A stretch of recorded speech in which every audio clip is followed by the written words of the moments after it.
Welcome back to Fluent Avenue, where English becomes exciting. Today, we start the thrilling journey of one of history's most controversial figures, Adolf Hitler. Love him or hate him, his story is filled with dreams, failures, ambition, and power. From a small boy with big dreams to a man who changed the world forever, this is the story of Adolf Hitler like you've never heard before. Are you ready? Grab your headphones, sit back, and let's dive into this incredible tale that will improve your English and keep you hooked till the end. It all started on April 20th, 1889, in a small town called Braunau am Inn in Austria. A baby boy was born to Alois and Clara Hitler. They named him Adolf. No one knew this little boy would grow up to shake the world. As a child, Adolf wasn't special. He loved playing outside, drawing pictures, and imagining a big future. But life wasn't perfect. His father, Alois, was very strict. Alois wanted Adolf to study hard and get a government job just like him. But Adolf had a different dream. "I want to be an artist," he would tell his mother. Clara, his mother, loved him deeply and supported his dream. But she couldn't change Alois's mind. Adolf's childhood was full of fights with his father.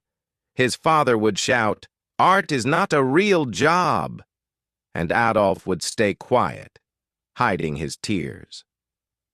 When he was 13 years old, his father died suddenly. Some people thought Adolf would feel free, but losing his father left a hole in his heart. Adolf started skipping school. He was once a good student, but now he didn't care. Teachers would say, "Adolf is smart, but he is lazy." All he wanted to do was draw. After finishing school, Adolf packed his bags and moved to Vienna, the capital of Austria. He was so excited. "Vienna is the city of art. I will become a famous painter here," he thought. He applied to the Academy of Fine Arts, a big art school. But when the results came, his heart broke. He didn't get in. The school told him, "Your work is not good enough." Adolf felt humiliated.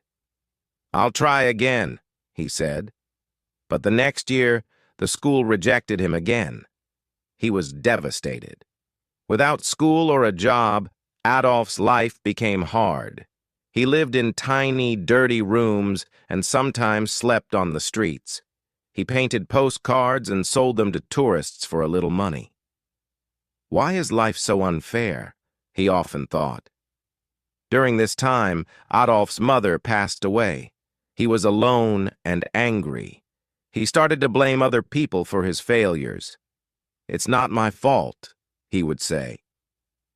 In 1914, everything changed. World War I started, and Adolf saw a chance to make his life meaningful.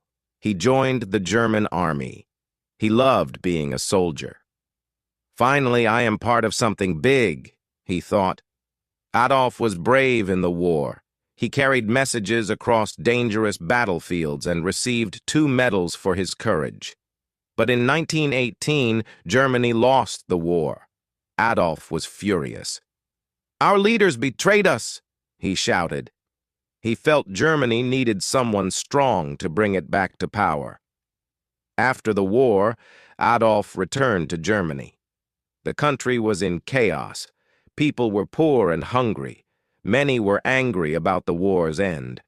Adolf saw this as his opportunity. He joined a small political group called the German Workers' Party.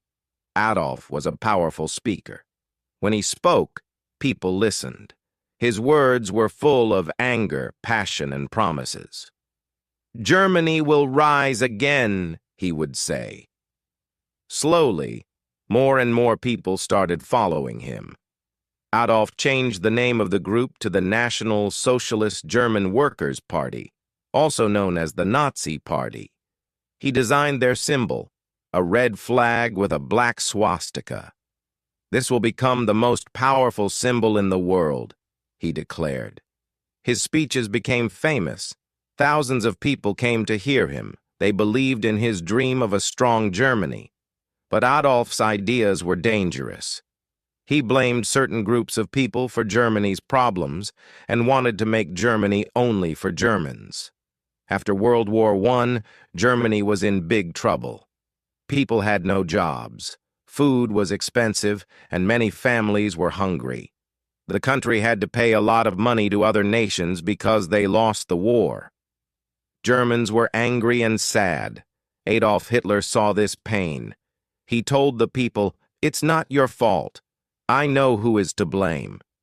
His words gave people hope, but they also made them angry at others. Slowly, Adolf became a popular name. Adolf worked hard to grow his party. He held big meetings and gave loud, emotional speeches. "Germany can be great again," he shouted. People clapped and cheered. They believed in his dream. In 1923, Adolf tried to take control of the German government by force. This was called the Beer Hall Putsch, but it failed. Adolf was arrested and sent to jail for 9 months. While in jail, Adolf wrote a book called Mein Kampf, which means My Struggle. In this book, he wrote about his ideas. He said Germany needed to become powerful and that certain groups of people were the enemy. The book became popular, and many Germans started to believe in his ideas. After getting out of jail, Adolf worked even harder. The Nazi Party became stronger. By 1933, Adolf Hitler was chosen as the Chancellor of Germany, the country's top leader. This was the start of a new chapter. Adolf promised jobs, a strong military, and a bright future. The people trusted him, but they didn't know what he was planning next. As Chancellor, Adolf made many changes. He built roads, factories, and schools. More people got jobs, and Germany started to look strong again. The people were happy. They said Hitler is a hero. But behind this success, Adolf had dangerous plans. He controlled newspapers, radios, and schools.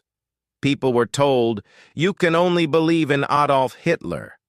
Those who didn't agree with him were punished or sent to prison. Adolf created a strong army called the SS and a group of young boys called the Hitler Youth. They trained to fight and spread Nazi ideas.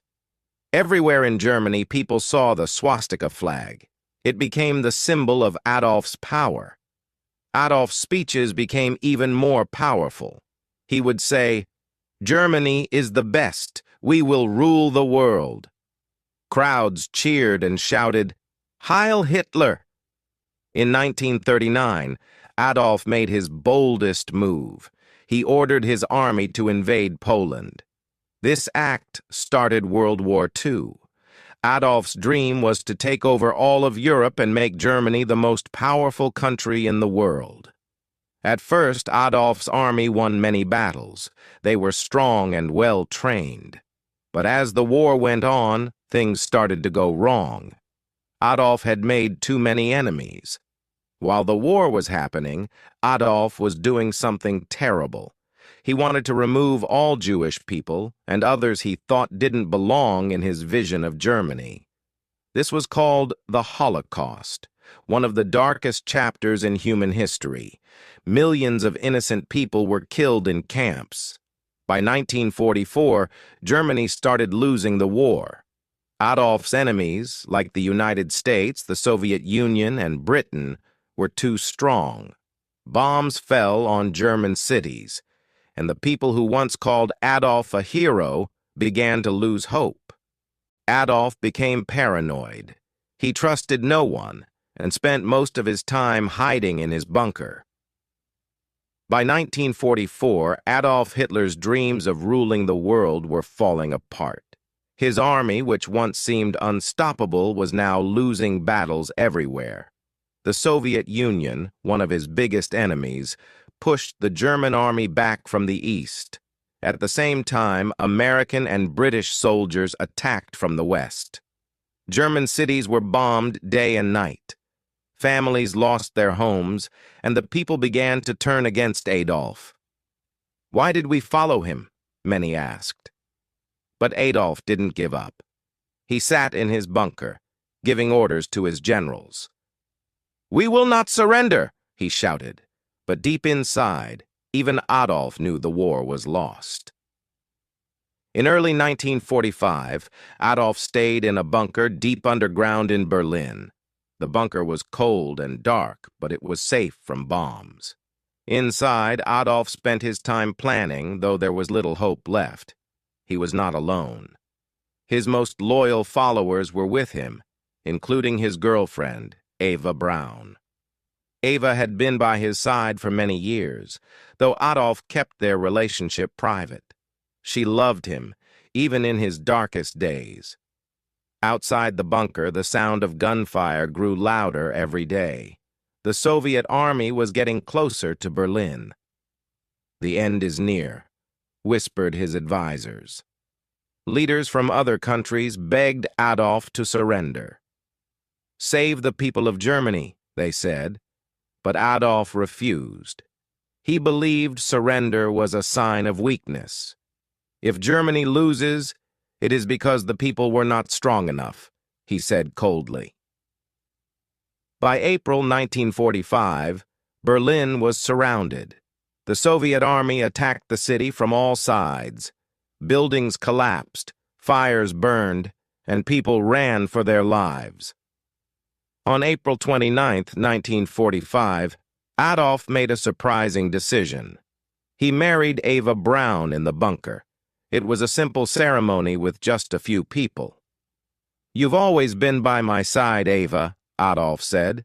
Eva smiled, even though she knew this was not a happy moment. After the wedding, Adolf and Eva spent hours together, talking about their lives and what they had done. They both knew the end was near. On April 30th, 1945, Adolf made his final decision. He called his closest followers into the bunker and told them, "I will not be captured alive." Adolf believed it was better to die than to let his enemies take him. He and Eva went to a small room. Moments later, they took their own lives. Adolf was 56 years old. When the Soviet soldiers reached the bunker, they found Adolf and Eva's bodies. The war in Europe ended shortly after. Germany surrendered on May 8, 1945. The people of Germany were left with nothing but ruins. Adolf's dream of making Germany powerful had instead brought destruction and sorrow. Millions of lives were lost because of his actions. After Adolf's death, the world worked to rebuild. Germany became a peaceful country. People remembered the horrors of the Holocaust and World War II to ensure such events never happen again. Today, Adolf Hitler's name is a reminder of the dangers of hatred, unchecked ambition, and misuse of power. Finally, his story teaches us, every decision we make shapes our future. Adolf's choices led to pain and loss, not just for him, but for millions of others. This reminds us that every action, no matter how small, matters. We must choose wisely and always think about the impact our decisions have on others, and importance of compassion and unity. Hate and division only tear people apart. The world is a much better place when we come together, respect each other, and work towards peace. Life is too short for anger and judgment. By being kind and understanding, we can create a future filled with hope, not regret. So remember, choose love over hate, humility over pride, and unity over division. These simple lessons can make our world a better place. This was the story of Adolf Hitler, a man whose life changed the world forever. It's a story of dreams, power, and the mistakes that led to tragedy. Remember, history is not just about the past. It teaches us how to build a better future. Thank you for listening, and don't forget to like, share, and subscribe to English Avenue. for more exciting stories that help you learn English while exploring history. See you in the next story.